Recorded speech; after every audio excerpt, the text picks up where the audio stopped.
Make in India campaign 2014 में launch हुआ था, तो आज 2023 में उस कैंपेन के 9 सालों बाद वो सक्सेस है या फेलियर, सो यही चीज आज की इस वीडियो में हम डिस्कस करने वाले हैं। एंड वीडियो स्टार्ट करने से पहले मैं एक छोटा सा डिस्क्लेमर देना चाहता हूँ। इवन आई नो इंडिया में पॉलिटिक्स एक बहुत सेंसिटिव टॉपिक है, लोगों के ऑलरेडी बाइसेस बने हुए हैं, वो किसी पर्टिकुलर पार्टी को या तो सपोर्ट करते हैं और बहुत ही कट्टर वे में सपोर्ट करते हैं, एंड कुछ लोग किसी दूसरी पॉलिटिकल पार्टी को अपोज करते हैं या हमारी करंट गवर्नमेंट को अपोज करते हैं। सो ये वीडियो हम पॉलिटिक्स के लाइन में बिल्कुल भी नहीं बना रहे और ना ही हम किसी पर्टिकुलर पार्टी के सपोर्टर हैं या उसके अगेंस्ट बोलना चाहते हैं। हम इस वीडियो में पूरे फैक्ट्स के साथ अपना व्यू पॉइंट रखना चाहते हैं। एंड देश में जो भी अच्छी चीजें हो रही हैं, गवर्नमेंट उसका सेल्फ प्रमोशन खुद कर लेती है, एंड बहुत सारे लोग हैं जो सिर्फ पॉजिटिव पॉइंट्स ही आप तक पहुंचाते हैं, तो आपको लगता है देश में बहुत कुछ अच्छा ही हो रहा है। बट इस वीडियो के थ्रू हम मेक इन इंडिया का एक अनदर एस्पेक्ट कवर करना चाहते हैं जो शायद अभी तक आपको नहीं पता होगा। सो चलिए वीडियो स्टार्ट करते हैं। एंड ये वीडियो बहुत ही ज्यादा इंटरेस्टिंग होगी आपके लिए और आपको बहुत ज्यादा नॉलेज देके जाएगी। एंड उसके बदले में मैं एक छोटी सी रिक्वेस्ट करना चाहता हूँ कि अगर अभी तक आपने हमारे चैनल को सब्सक्राइब नहीं किया तो प्लीज पहले चैनल को सब्सक्राइब भी जरूर कर लें। सो 25 सितंबर 2014 में ये make in India campaign launch किया गया था। एंड ये मोदी जी का और हमारी करंट गवर्नमेंट का एक बहुत ही फ्लैगशिप इनिशिएटिव था। इसके थ्रू हमारी गवर्नमेंट मैन्युफैक्चरिंग सेक्टर को बूस्ट करना चाहती थी, मैन्युफैक्चरिंग सेक्टर को बढ़ावा देना चाहती थी। बिकॉज इंडिया में एक बहुत बड़ा सेक्शन है, specially middle class and lower middle class, जिनकी जॉब्स या जिनकी रोजी रोटी मैन्युफैक्चरिंग सेक्टर से ही जुड़ी है। एंड यही सारी चीज़ों को दिमाग में रख के गवर्नमेंट ने मेक इन इंडिया से रिलेटेड कुछ एम्बिशियस टारगेट्स रखे थे। इंडिया आइए हिंदुस्तान में निर्माण कीजिए। सो पहला टारगेट, मैन्युफैक्चरिंग सेक्टर की ग्रोथ हर साल 12 से 14% से होती रहे। सेकंड टारगेट, मैन्युफैक्चरिंग सेक्टर से 10 करोड़ जॉब्स जनरेट करने का एक टारगेट रखा गया था, एंड वो भी 2022 तक। थर्ड टारगेट, ये इंश्योर करना कि जो हमारा मैन्युफैक्चरिंग सेक्टर है उसका हमारी करंट जीडीपी में, टोटल जीडीपी में 25% कॉन्ट्रीब्यूशन होना चाहिए बाय 2022। एंड इसके अलावा मेक इन इंडिया का उद्देश्य ये भी था कि इंडिया में जो बाहर की इन्वेस्टमेंट्स है, फॉरेन इन्वेस्टमेंट्स, वो भी आए और इंडिया में इंफ्रास्ट्रक्चर बहुत ज्यादा अच्छे से डेवलप हो। सो चलिए अब हम एनालाइज करते हैं कि 9 साल बाद जो गवर्नमेंट ने ये एम्बिशियस टारगेट्स रखे थे, इनकी आज की डेट में रियलिटी क्या है, make in India campaign success रहा या फेलियर। चलिए अब शुरू करते हैं। तो पहले बात करते हैं फर्स्ट टारगेट के ऊपर। सो गवर्नमेंट ने ये टारगेट रखा था कि हर साल हमें मैन्युफैक्चरिंग सेक्टर की जो ग्रोथ है वो 12 से 14% तक करनी है। बट आप इस चार्ट को ध्यान से देखिए, 2014 से 19 तक, अगर हम कोविड से पहले तक की बात करें, बिकॉज हम कोविड एलिमेंट को इसमें नहीं लाना चाहते, बिकॉज हमें पता है कि कोविड में इंडस्ट्रीज बंद ही रही, तो 2014 से 19 तक भी मैन्युफैक्चरिंग सेक्टर की ग्रोथ 5% से कम ही रही है। और कोविड के कारण तो ऑब्वियसली 2020-21 में ग्रोथ नेगेटिव में चले गई, एंड 2022 में वो सडनली आपको ग्राफ इतना ज़्यादा ऊपर जाते हुए दिख रहा है बिकॉज लो बेस इफेक्ट था। मतलब कोविड में हमारी इकॉनमी इतनी ज़्यादा गिर गई थी कि जब वो थोड़ी भी रिकवर हुई तो हमें जो इम्पैक्ट है वो बहुत ज़्यादा दिख रहा है, तो इसको हम बोलते हैं लो बेस इफेक्ट। सो ये ग्राफ तो हमें इतना बता देता है कि जो गवर्नमेंट ने टारगेट रखा था 12 से 14% का, हम उसके आसपास भी नहीं पहुंच सके। सो सेकंड टारगेट था कि मैन्युफैक्चरिंग सेक्टर से 10 करोड़ से ज्यादा जॉब्स जनरेट की जाए बाय 2022। अब आप इस ग्राफ को ध्यान से देखिए। According to this graph, manufacturing sector में जो जॉब्स हैं वो बढ़ने की बजाय लगातार कम होते जा रही हैं।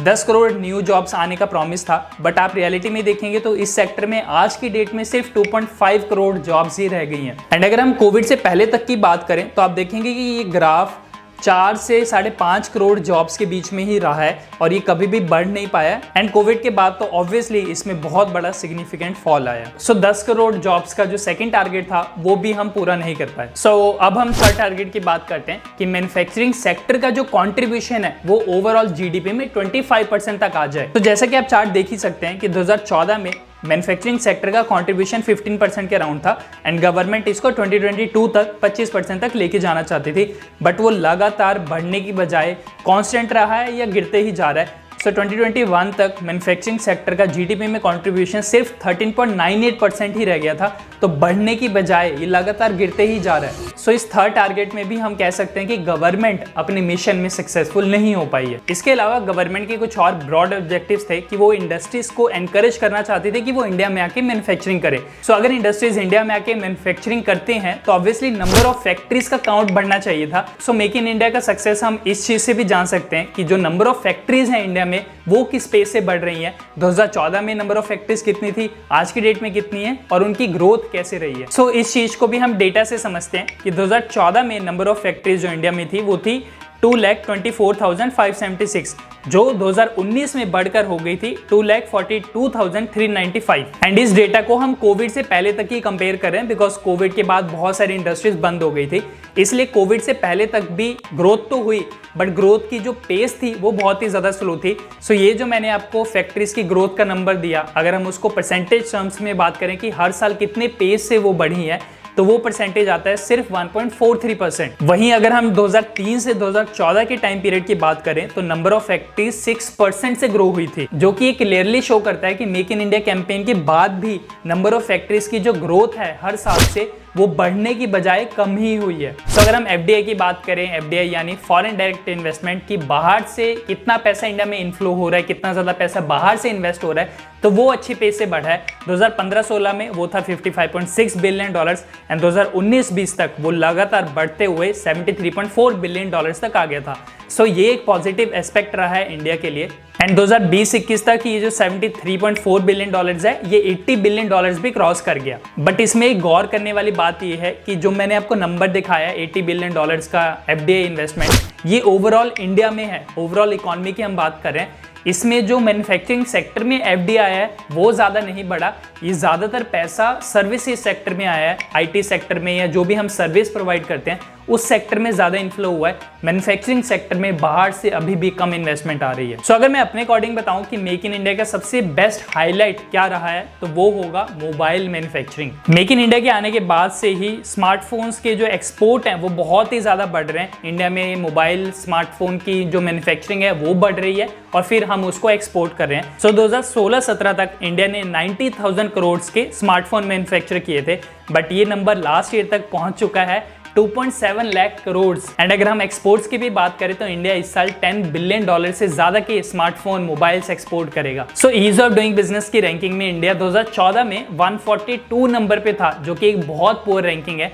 बट आज की डेट में इंडिया 63 नंबर पे है, जो कि काफी अच्छा प्रोग्रेस है। बट इस वीडियो में जो भी अभी तक हमने पॉइंटर्स डिस्कस किए, अगर हम उसको सम अप करें तो मेक इन इंडिया मेरे हिसाब से अभी तक फेलियर ही रहा है। 10 करोड़ जॉब नहीं हुई, मैन्युफैक्चरिंग सेक्टर की ग्रोथ नहीं हो रही 12-14% से, और ना ही जो मैन्युफैक्चरिंग सेक्टर का जीडीपी में ओवरऑल कंट्रीब्यूशन है वो भी नहीं बढ़ पा रहा। सो अब हम बात करते हैं कि ओवरऑल इसके पीछे के रीजंस क्या है, क्यों मेक इन इंडिया कैंपेन जो उन्होंने इतने एम्बिशियस टारगेट्स रखे थे अभी तक गवर्नमेंट उन टारगेट्स को अचीव ही नहीं कर पा रही, क्या रीजंस हैं इससे। सो पहला रीजन है डिमोनेटाइजेशन का।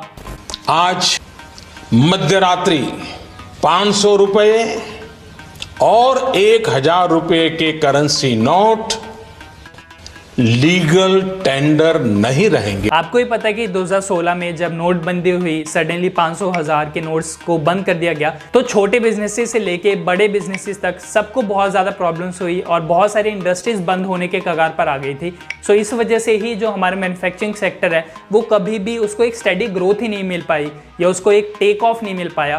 बट डिमोनेटाइजेशन भी तो इसी गवर्नमेंट की देन थी। तो ये जो फेलियर का रीज़न है वो हम किसी एक्सटर्नल फैक्टर्स को बिल्कुल भी नहीं दे सकते, सारी की सारी रिस्पॉन्सिबिलिटी गवर्नमेंट को ही जाती है। अगर उनको ऐसा कुछ करना था तो उन्हें अपने मेक इन इंडिया के जो टारगेट्स थे उनको चेंज करना चाहिए था, या डीमोनेटाइजेशन का फैक्टर ऑलरेडी इंक्लूड करके ही टारगेट सेट करने चाहिए थे। तो ये हम रीज़न किसी और पर ब्लेम नहीं कर सकते। So second reason is Covid. आज रात 12 बजे से संपूर्ण लॉकडाउन होने जा रहा है। सो ये चीज़ आपको ही पता है, मुझे ही पता है कि कोविड जैसी एक नेचुरल चीज़ थी, वो एक नेचुरल पैंडेमिक आया और वो एक बहुत ही बुरा फेज था हमारी इकॉनमी के लिए। और अगर हम लाइफ्स की भी बात करें तो बहुत सारे लोगों की जान गई। सो ये चीज़ आपने भी ऑब्जर्व की होगी कि इस वीडियो में हमने कोविड वाले एलिमेंट को ऑलरेडी साइडलाइन कर दिया है। हमने जो भी एनालिसिस की है वो 2014 से 19 के बीच में ही की है, जब तक कोविड नहीं आया था। बट उस पीरियड के दौरान ही अगर हम बिफोर पैंडेमिक भी बात करें तो जो गवर्नमेंट्स के टारगेट्स थे वो जिस पेस से ग्रो होनी चाहिए थे या जिस पेस से वो टारगेट्स अचीव करने के डायरेक्शन में हमें जाना चाहिए था, वो डायरेक्शन कभी हम पकड़ ही नहीं पाए। So third is over dependence on foreign capital. So किसी भी कंट्री को ग्रो करने के लिए पैसा चाहिए, कैपिटल चाहिए। जस्ट लाइक हमें अपनी लाइफ में अगर कोई बिजनेस ग्रो करना होता है तो पैसा चाहिए, सिमिलरली जब किसी कंट्री को भी ग्रो करना होता है तो उसको पैसा चाहिए। अब पैसा या तो जो इंटरनल पॉपुलेशन है हमारी कंट्री के विद इन से पैसा आ जाए, जिसको हम बोलेंगे डोमेस्टिक इन्वेस्टमेंट, या आप डिपेंड करो बाहर से पैसा आएगा एफडीआई के फॉर्म में, एफपीआई के फॉर्म में। सो अभी भी हम बहुत ज़्यादा डिपेंडेंट है कि बाहर से हमें फंडिंग आए, इस वजह से हमारी ग्रोथ थोड़ी अनसर्टेन हो जाती है। हमें मेक श्योर करना पड़ेगा या ऐसा एनवायरनमेंट क्रिएट करना पड़ेगा कि इंडिया में ही लोग प्रोजेक्ट्स में इन्वेस्ट करें, स्टॉक मार्केट में इन्वेस्ट करें। बट उसके लिए भी इंपॉर्टेंट चीज़ ये आ जाती है कि लोगों की इनकम भी होनी चाहिए उस लेवल तक, तभी लोग इन्वेस्टमेंट कर पाएंगे। तो वो हम किसी और वीडियो में डिस्कस करेंगे। बट हम आज की डेट में भी बहुत ज़्यादा ओवरली डिपेंडेंट है फॉरेन इन्वेस्टमेंट के ऊपर। And fourth reason is over ambitious goal. So government ने जो टारगेट रखा था कि मैन्युफैक्चरिंग सेक्टर की ग्रोथ हम 12 से 14% तक करेंगे, मेरे हिसाब से वो ओवर एम्बिशियस भी था, बिकॉज आज़ादी से ही कभी हम डबल डिजिट में मैन्युफैक्चरिंग सेक्टर की ग्रोथ नहीं कर पाए। सो सडनली गवर्नमेंट ऐसा क्या मैजिक कर देती कि वो 12 से 14% तक ग्रो होने लग जाता। इसलिए जब भी हम कोई फ्यूचर गोल सेट करें या लाइफ में भी अगर हम फ्यूचर के बारे में कभी सोचें तो हमें पास्ट के बारे में ज़रूर पता होना चाहिए। सो हमारी कंट्री का डेटा यही कहता है कि पास्ट में कभी हमने जब डबल डिजिट में ग्रोथ नहीं की तो हम फ्यूचर में सडनली ऐसा क्या कर देंगे, या तो उसके पीछे एक बहुत ही सॉलिड फाउंडेशन होनी चाहिए जो कि नहीं थी, क्योंकि मेक इन इंडिया कैंपेन अपने आप में एक नई चीज़ थी। तो मे बी 10 साल बाद, मेक इन इंडिया के 10 साल बाद अगर हम कोई टारगेट रखें ओवर एम्बिशियस, तो वो समझ आता है बिकॉज मेक इन इंडिया शायद वो 10 सालों में एक सॉलिड फाउंडेशन रख चुका होगा। बट जब मेक इन इंडिया नए सिरे से ही स्टार्ट हुआ तो सडनली 12-14% की ग्रोथ वो एक ओवर एम्बिशियस टारगेट था। सो ये थी हमारी analysis make in India campaign के ऊपर। आपको ये वीडियो कैसी लगी, आपको ये रिसर्च कैसी लगी, ज़रूर अपने थॉट्स हमें कमेंट्स में करके बताएं। एंड प्लीज़ इस वीडियो को पॉलिटिकल ना बनाएं, बिकॉज हम किसी भी पार्टी स्पेसिफिक की वीडियो नहीं बनाना चाहते थे।